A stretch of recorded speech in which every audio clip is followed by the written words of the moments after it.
Going a long way out. She will need to do better, but just found her way into joint second favourite. There we go, 13-8. They launched in. One final swing. She's up in court for the day here at Huntingdon in this Racing TV Mares Handicap Hurdle. If she doesn't win this, she might live up to her name. But you did point out, to be fair to her, you did point out that she hasn't really done anything wrong in terms of attitude. No, she just looks paceless. To me, anyway. And, well, 3 miles 1 in soft ground, you want something paceless. Okay. Well, for the final time, we'll head up to the commentary box. Good to see Martin Harris today at Huntingdon. Thank you, Rishi. Likewise. Here we go. In they come, and they're off. Over 3 miles and a furlong for the Racing TV Mares Handicap Hurdle. 12 flights to cross as they settle down on the run to the first. She's up in court, Tricholite, and the white-faced Hill Finch are front rank. Harry's Hottie out wide over the first. Hill Finch touchdown just ahead of She's Up in Court. Quickly on to the second. Hill Finch on the outside of She's Up in Court, moved on by a length. Harry's Hottie close up.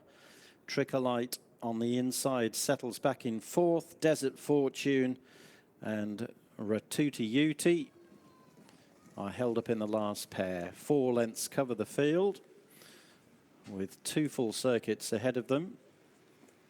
And She's Up in Court has moved back up sides Hill Finch on their way to the end of the home straight. They're tracked just over a length away by Harry's Hottie with Tricholite up the inside. And then Desert Fortune and finally Ratuti Uti as they bear right-handed and prepare to race down the back. She's Up in Court. Ben Post has just about nosed on the inside of Hill Finch and Kieran Gethings. They're racing a length and a half in front of Tricholite and Chris Ward. Harry's Hottie on her outside. Between them and 3 parts back is Desert Fortune, a further length to Ratuti Uti as they close in on flight number 3. She's Up in Court and Hill Finch will leave the ground pretty much together. Hill Finch came up ahead of She's Up in Court, jumping really well. Harry's Hottie and Tricholite with Desert Fortune between them, and finally Ratuti Uti making their way down the back straight towards the fourth. Coming over it, Hill Finch again rose ahead on the outside of She's Up in Court. Couple of lengths to Harry's Hottie. Desert Fortune, Tricholite right up the inner, and Ratuti Uti remains held up last but well in touch. So they're about to encounter another right-handed bend, which leads them on to flight number 5. She's Up in Court on the inside of Hill Finch, and then a couple of lengths to Tricholite, saving every inch. Harry's Hottie on her quarters, a length and a quarter back to Desert Fortune and Ratuti Uti. And once again, Hill Finch very nimble at her hurdles on the outside of She's Up in Court, who's doing nothing wrong herself, as they work their way right-handed back towards where they started from. She's Up in Court with the advantage of the inside, has moved on by half a length over Hill Finch. They're a couple of lengths clear of Harry's Hottie, Tricholite. Desert Fortune a length back between them, and Ratuti Uti still held up last as they turn through their departure point and head on towards flights 6 and 7. She's Up in Court. Pale blue colours on the inside of Hill Finch in the red. Harry's Hottie out wide. Desert Fortune taking closer order. Jumped into 4th there as Tricholite lost her place as they come on to flight number 7. She's Up in Court rose ahead of Hill Finch that time. Harry's Hottie, Desert Fortune, Ratuti Uti has relegated the labouring Tricholite to be last. And they have a circuit in front of them. She's Up in Court leads by a length now. Hill Finch in second with Harry's Hottie and Desert Fortune 3rd and 4th. Tricholite has responded to Chris Ward's urgings and regained 5th and relegated Ratuti Uti to be last once again. But 5 lengths only would cover the 6 runners. She's Up in Court leads them out of the home straight with Hill Finch still for company. And then Desert Fortune about to go third between Tricholite and Harry's Hottie around the outside. Ratuti Uti, couple of lengths off the back of them as they run towards the 5th from home. Flight number 8, She's Up in Court, Ben Post, with a length advantage over Hill Finch.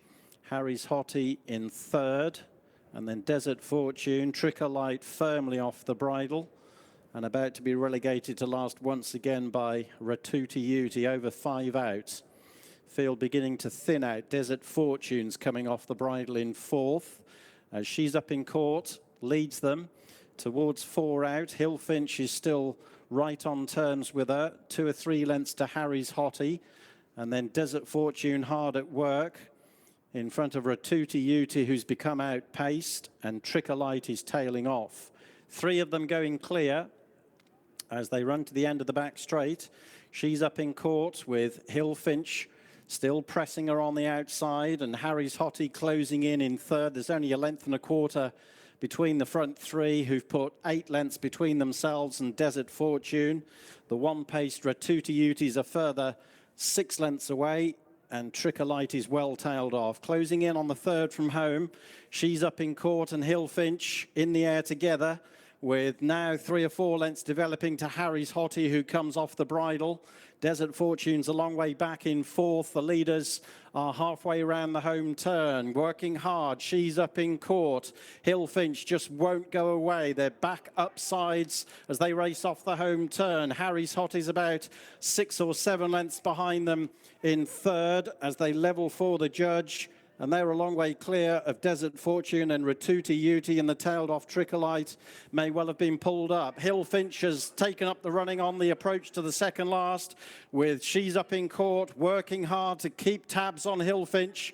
They're clear of Harry's Hottie at the second last. Hill Finch just over a length in front. She's Up in Court coming back at the Chestnut Mare. They'll be in the air together at the final flight. They're clear. She's Up in Court makes a mistake at the last, but she landed in front of Hill Finch, clear of Harry's Hottie, back in 3rd. Into the final 120 yards they go. She's Up in Court and Hill Finch. They've gone hammer and tongs throughout, and it is Hill Finch who emerges just in front. Won it bravely from She's Up in Court. Harry's Hottie home in 3rd, and they finish a long way clear of Ratuti Uti in 4th. Well, Hinfield has won the finale, but heartbreak for She's Up in Court again, Jonathan. Well, the heartbreak's her own fault this time, isn't it? You know, I'm afraid she doesn't have any excuses here, because the winner gave her every chance and she got back in front and then has been worried out of it. But, second again. 6 seconds in her last 7 starts for She's Up in Court, and it looked as if she was definitely booked for second, turning in when Hill Finch took control. It took a couple of lengths, but appeared to idle Hill Finch. Neither of them really. Hill Finch has jumped the last 2 big, and obviously She's Up in Court clashes through it, and then somehow got out-battled in the last 75 yards, and well done Hill Finch. The trip definitely suited, and that arrests a sort of rather modest run in handicaps. I said she's diminutive, Hill Finch, but she's got some attitude on her. She's a very willing horse. Yeah, and she's carried a 12 stone in soft ground, and having sort of looked as if she idled in front, she's definitely battled when she had to. Harry's Hottie was the closest to the front 2. Basically, they've run almost to the pound, haven't they? As they did at Fontwell, the 2nd and 3rd. Run all right. Nothing more. Blinkers certainly haven't improved it much. Desert Fortune pulled up, but Ratuti Uti has completed. Yeah, just wants, as I say, drier ground. And hopefully that will turn things around for Ratuti Uti, who of course had won this race last year, but as Jonathan pointed out before the race, this is not her surface. Still, watch that closing stages again. I said She's Up in Court is going to get her day here, I thought. Well, I mean, talk about a race of changing fortune. I mean, the game looked up before 2 out, and suddenly, hello, this is going to be it. Ben Post is just coming back in and said, I told you, Jonathan. Never mind. Never mind, she continues to run well in defeat, as the cliche goes, and hopefully her turn will be around the corner. But for today, that turn belonged to Hillfinch.